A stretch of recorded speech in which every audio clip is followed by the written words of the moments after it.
بسم اللہ الرحمن الرحیم۔ ایک صاحب نے انجینئر علی مرزا کی اس ویڈیو کو بھیجا ہے، اس کو تھوڑا سا آپ دیکھ لیں، پھر میں اس پہ انشاءاللہ تبصرہ کرتا ہوں۔ فقہ حنفی میں آپ کو پتہ ہے خلافت و ملوکیت کی وجہ سے جب مولانا مودودی کے خلاف علماء دیوبند کھڑے ہوئے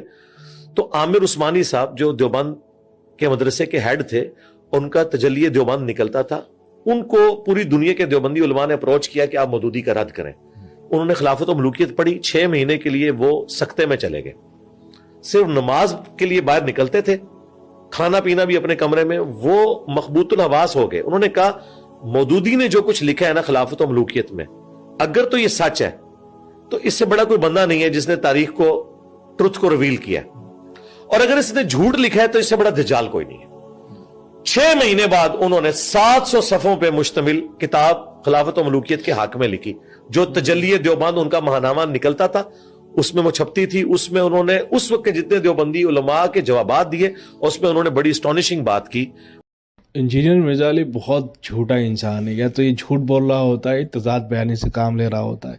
اس کی شاید کوئی ویڈیو ایسی موجود ہو کہ جس میں اس نے جھوٹ نہ بولا ہو یا تضاد بیانی سے کام نہ لیا ہو۔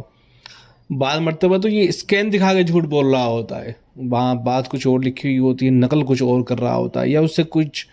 کوئی اور دوسری چیز اخذ کر رہا ہوتا ہے۔ تو بہت ہی مکار قسم کا آدمی ہے، پتہ نہیں اس کو لوگ کیسے سنتے رہتے ہیں، جاہل آدمی کو۔ اب دیکھیں اس نے عامر عثمانی صاحب جو تھے ان کے حوالے سے جھوٹ بول دیا ہے،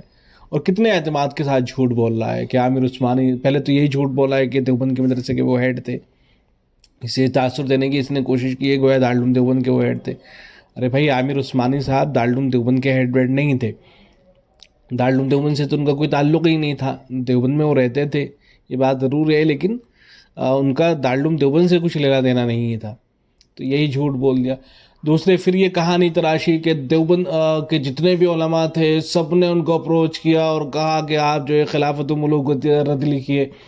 اور پھر 6 مہینے کے لیے وہ اس میں چلے گئے، اور پھر اس نتیجے پہ پہنچے کہ نہیں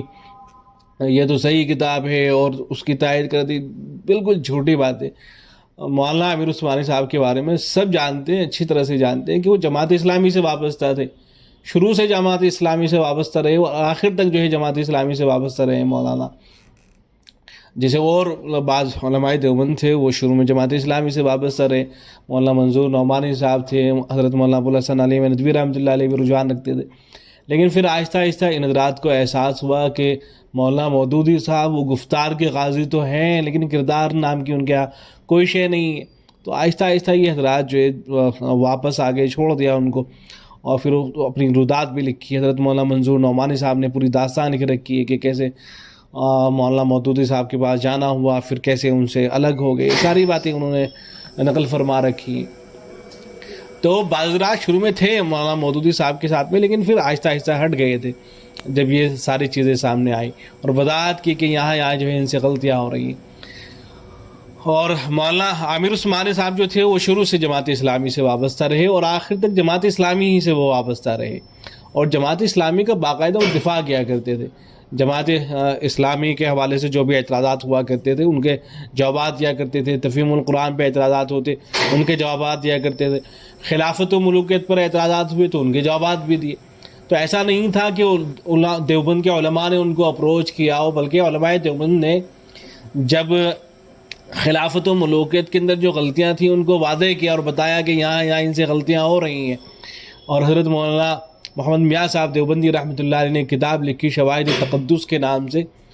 تو اس کے جواب دیا مولانا عامر عثمانی صاحب نے۔ اس کے جواب میں انہوں نے ان کی وہ تحریر آئی تھی جو تجلیات صحابہ کے نام سے ہے، وہ جو کتاب ہے وہ در حقیقت شواہد تقدس کے جواب میں ہے۔ تو وہ تو علماء دیوبند کے خلاف لکھ رہے تھے، علماء دیوبند نے ان کو اپروچ کہاں سے کیا تھا؟ جاہل آدمی کچھ بھی بک دیتا ہے آدمی۔